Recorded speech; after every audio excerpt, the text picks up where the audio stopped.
پشاور کے تاریخی قصہ خوانی بازار کے بیچوں بیچ محلہ خداداد کی ان گلیوں میں کبھی یوسف خان نامی بچہ کھیلا کرتا تھا، جسے بعد میں ان کی کامیاب اداکاری کے باعث دلیپ کمار کے نام سے جانا گیا۔ محلہ خداداد کبھی رہائشی علاقہ تھا مگر اب کاروباری مرکز بن چکا ہے۔ دلیپ کمار کا گھر چاروں اطراف سے دکانوں اور گوداموں میں گھرا ہوا ہے۔ 11 دسمبر سن 1922 کو دلیپ کمار اس گھر میں پیدا ہوئے۔ کسی زمانے میں 4 مرلے کے اس گھر کی 2 منزلیں ہوا کرتی تھی، لیکن اب خستہ حالی کے باعث اس کے اندر نہیں جایا جا سکتا۔ تنگ دستی اور کاروباری خسارہ کی وجہ سے دلیپ کمار اپنے خاندان کے ہمراہ سن 1930 میں ممبئی منتقل ہو گئے۔ دلیپ کمار کے آبائی گھر سے تھوڑی ہی فاصلے پر کپور حویلی ہے، جو کہ قدرے بہتر حالت میں ہے۔ صوبہ خیبر پختونخوا کے محکمہ آثار قدیمہ نے بالی ووڈ کے ان عظیم فنکاروں کی رہائش گاہوں کو سرکاری تحویل میں لے کر آرٹ میوزیم بنانے کا فیصلہ کیا ہے۔ ایسے فیصلے ماضی میں بھی ہوئے، لیکن حکام کا کہنا ہے کہ حکومت اب اس سلسلے میں سنجیدہ ہے۔ اس سے پہلے جو ہم نے اعلان کیا تھا، اس کی پروٹیکشن کا کیا تھا۔ اس کا مطلب یہ تھا کہ اس کے موجودہ مالکان اس کو گرا کے آپ ایک کمرشل پلازا بنانا چاہتے تھے، تو آج سے کچھ 2 سال پہلے ہم نے انٹروین کیا اور اس کو کمرشل پلازا بنانے سے روکا۔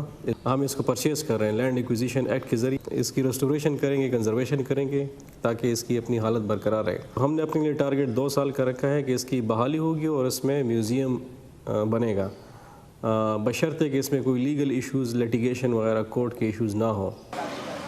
پشاور میں کپور حویلی سن 1966 سے حاجی خوشحال رسول کی ملکیت میں ہے۔ مالکان کا کہنا ہے کہ اگر حکومت انہیں مناسب قیمت ادا کرے تو انہیں اسے بیچنے میں کوئی اعتراض نہیں، بصورت دیگر وہ قانونی راستہ اختیار کریں گے۔ ہم جائیں گے انشاءاللہ ہائی کورٹ، سپریم کورٹ، اعلیٰ درجہ جائیں گے، بھی ہمارے باپ کے نام کا ہے اور ہم نے اس کو بہت بچوں کی طرح رکھا ہوا ہے۔ ہم 2000 روپے میں 2 ارب، ہمیں 2 ارب روپے مل جائے تو ہم اس کو دے دیں گے گھر۔ ایک ایسے وقت میں جب پاکستان اور بھارت کے درمیان تعلقات تناؤ کا شکار ہیں اور فلموں کی نمائش پر بھی پابندی ہے، ماہرین کے مطابق بالی ووڈ لیجنڈز کے گھروں کو میوزیم بنانے کا اچھا اثر ہو سکتا ہے۔ فن و ثقافت کے لیے کوئی جغرافیائی حدود جو ہے نا وہ اس کا تعین نہیں کیا جا سکتا۔